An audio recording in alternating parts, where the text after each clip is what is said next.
दोस्तों मैं शाहबाज आपका बहुत बहुत स्वागत करता हूं इलेक्ट्रिक पॉइंट में।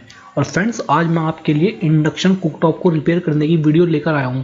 फ्रेंड जो आप मेरी स्क्रीन पर इंडक्शन कुकटॉप देख रहे हैं वह इनल्सा कंपनी का टच स्क्रीन मॉडल है और इसकी प्रॉब्लम ये है कि तेज लाइट के आने की वजह से यह चलना बंद हो गया है।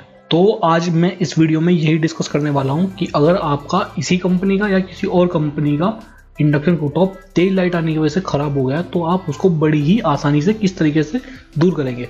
और फ्रेंड्स अगर आप अपने कमेंट हमारी वीडियो के नीचे पूछते हैं तो उससे पहले हमारे चैनल को सब्सक्राइब कर लीजिए, क्योंकि जब हम कमेंट का जवाब देंगे तो बेहतर तरीके से आप तक पहुंच सके, इसलिए कमेंट करने से पहले चैनल को सब्सक्राइब जरूर कर लें। तो चलिए फ्रेंड्स अपनी वीडियो को स्टार्ट करते हैं।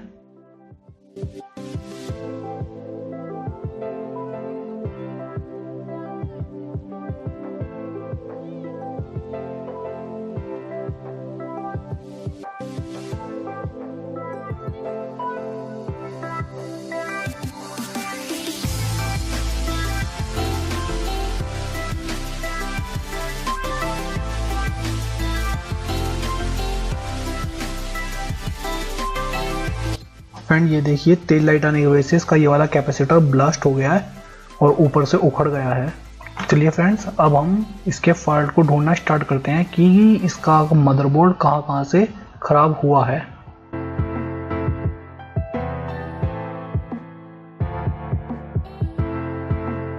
ये इसका माइक्रो कंट्रोलर लगा हुआ है।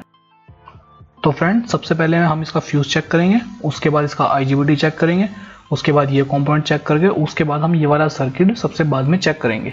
सबसे पहले मल्टीमीटर को कंटिन्यूटी नापने वाले पॉइंटर पर पॉइंट करिए और ये देखिए अगर बीप की आवाज़ आएगी तो सही है और अगर बीप की आवाज़ नहीं आएगी तो ख़राब है, और बीप की आवाज़ आ रही है तो हमारा इसका मतलब कि हमारा फ्यूज़ बिल्कुल ठीक है। जैसे कि हमारा फ्यूज़ बिल्कुल ठीक है जो इस बात को दर्शाता है कि हमारा फिल्टर कैपेसिटर, हमारी कॉइल, हमारा IGBT के मैक्सिमम चांस ठीक होने के हैं। देखिए मैं आपको चेक करके दिखा देता हूँ। ये देखिए हमारा फिल्टर कैपेसिटर, ये देखिए इस पर रेजिस्टेंस शो कर दिया, शॉर्ट नहीं है, ये हमारा ठीक है। और ये देखिए हमारा IGBT, ये देखिए IGBT पे कोई भी बीप की आवाज़ नहीं आ रही है, नहीं बता रहा है कि शॉर्ट है। रेजिस्टेंस शो कर रहा है हमारा IGBT, जो ये दर्शाता है कि हमारा IGBT भी सही है।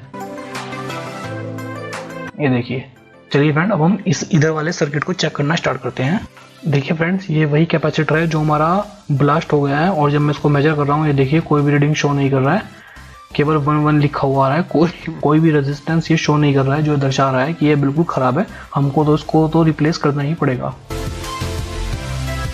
ये हमारा फिल्टर कैपेसिटर, यहाँ पर एक रेजिस्टर लगा हुआ है, ये देखिए ये रेजिस्टर जो लगा हुआ है इससे कनेक्टेड है। तो हम एक बार इस रेजिस्टर को भी चेक कर लेते हैं और देखिए ये रेजिस्टेंस शो कर रहा है 400-450 के करीब, जो ये दर्शाता है कि यह तो बिल्कुल ठीक है। फ्रेंड ये देखिए हमारा रेक्टिफायर डायोड है और ये देखिए जब हम इसको मेजर कर रहे हैं तो एक तरफ से ये रेजिस्टेंस शो कर रहा है, ये देखिए एक तरफ से रेजिस्टेंस इसने शो कर दी जो ये दर्शा रहा है और दूसरी तरफ से 1 दिखा रहा है, तो ये दर्शा रहा है कि बिल्कुल ठीक है। और एक रेजिस्टेंस यहाँ पर लगा हुआ है, रजिस्टर यहाँ पर लगा हुआ है, ये देखिए कोई भी रीडिंग शो नहीं कर रहा है, तो यह रजिस्टर हमारा ख़राब है। तो फ्रेंड इसके अंदर हमारी 2 चीज़ें ख़राब निकली, एक इसका रजिस्टर, एक उसके ऊपर एक कैपेसिटर लगा हुआ है वो, तो हम इन दोनों कैपेसिटर और रजिस्टर को चेंज करने वाले हैं।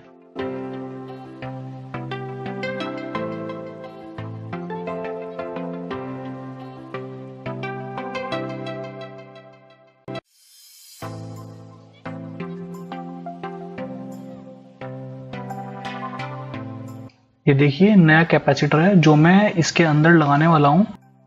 फ्रेंड जो इस इंडक्शन कुकटॉप में रजिस्टर खराब हुआ है वह 57 ओम का था और 57 ओम का हमारे पास अवेलेबल नहीं था, तो हमने 2 100 के रजिस्टर लेकर उनको पैरेलल में कनेक्ट कर दिया और उसकी नेट वैल्यू 50 ओम हो गई। तो यह उस 57 ओम की जगह ये 50 ओम का रजिस्टर चल जाएगा।